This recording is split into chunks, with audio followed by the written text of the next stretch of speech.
Chapter है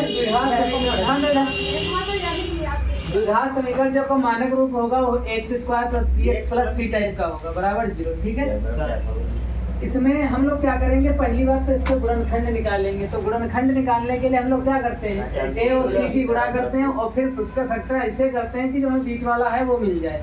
ठीक है, इतना कर लेते हैं। और जो वो तो तुम लोगों ने पहले भी पढ़ रखा है कक्षा 9 में कि गुणनखंड कैसे करते हैं, हमने बताया भी कैसे करते हैं। लेकिन इस चैप्टर का जो मुख्य वो है, सार है, वो ये है कि मूलों का योगफल, मूलों का गुणनफल निकालना। तो मूलों का जो योग होता है वो एक, अगर इसका एक मूल अल्फा है एक बीटा है तो इसका क्या, मूलों का योग कह रहा है, योग का मतलब जोड़। तो अल्फा प्लस बीटा मूलों का योग होगा माइनस का एक्स का गुणन बटे एक्स स्क्वायर का गुणन। और x का गुणांक कितना है, a है, और x का गुणांक सॉरी b है, माइनस b है, और x का कितना है, a है। ठीक है, तो अल्फा प्लस बीटा x का माइनस b बटा a। तो अगर हमें कोई समीकरण दी है और उसमें जो है x स्क्वायर का गुणांक, x का गुणांक और अचर पद दिए हैं, तो हम लोग मूलों का योग निकाल लेंगे। ठीक है, तो कितना आ जाएगा, माइनस का b बटा a। ठीक है, उसके बाद मूलों के गुणनफल की बात करेंगे। गुणनफल की मतलब गुणन। तो अल्फा गुणे बीटा होता है अचर पद बटे एक्स स्क्वायर का गुणा। जो भी समीकरण रखी है उसमें अचर पद भी है और एक्स स्क्वायर का गुणन जो भी रहा हो उसको बटे में कर देंगे। देखो अल्फा गुणे बीटा सी बटा ए। ठीक है, उसके बाद ये यहाँ मूल और मूलों का योग और गुणनफल निकाल लिया। उसके बाद हम लोग देखते हैं कि अगर समीकरण दी थी तो मूल निकाल लिए, लेकिन अगर मूल दिए हो तो समीकरण कैसे ज्ञात करें। तो उसके लिए यदि मूल दिए हो, दो मूल है, एक का नाम अल्फा है दूसरे का बीटा। तो अगर मूल दिए हैं तो एक्स स्क्वायर माइनस का alpha plus beta into x plus alpha गुणे बीटा बराबर 0।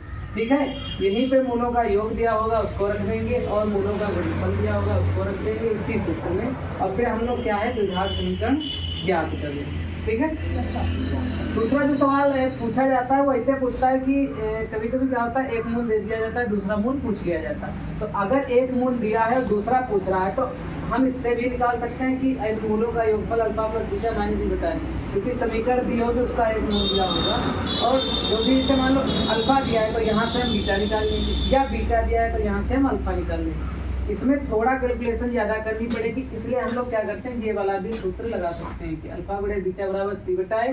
तो यहाँ पे अल्फा दिया है तो अल्फा का मान रख लेंगे, सी बटा ए लगा के बीटा निकाल लेंगे, और बीटा दिया है तो अल्फा निकाल सकते हैं यहाँ से। ठीक है, फिर जो एक सवाल और इस चैप्टर से पूछा जाता है वो ऐसे कि अगर कोई द्विघात समीकरण दी है, उसका कह रहा है कि एक मूल अल्फा है, तो यहाँ पे जो p या m या जो भी दे रखा होता है उसका मान ज्ञात करते हैं। तो समीकरण दी है x square plus p x plus c बराबर 0 का एक मूल अल्फा है। अल्फा की जगह पे कुछ भी हो सकता है, 1 2 3 माइनस का 2 3 4 जो भी हो।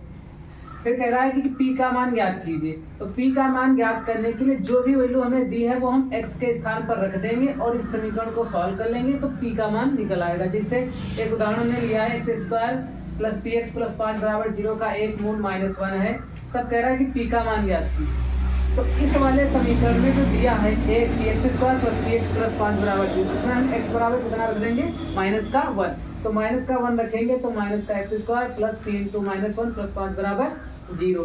यहाँ से -1 का स्क्वायर करेंगे 1 हो जाएगा, प्लस माइनस का ये p हो जाएगा, और ये 5 बराबर 0। तो 5 प्लस का ये भी प्लस का 5 1 6 हो गया, माइनस का p बराबर 0। तो p उधर लेके जाएंगे तो प्लस का हो जाएगा, तो p बराबर 6। इसका मतलब एक मूल अगर दिया है तो p का मान आसानी से ज्ञात कर सकते हैं। तो ये कुछ टॉपिक थे जो इस चैप्टर से संबंधित थे, नोट कर लीजिए।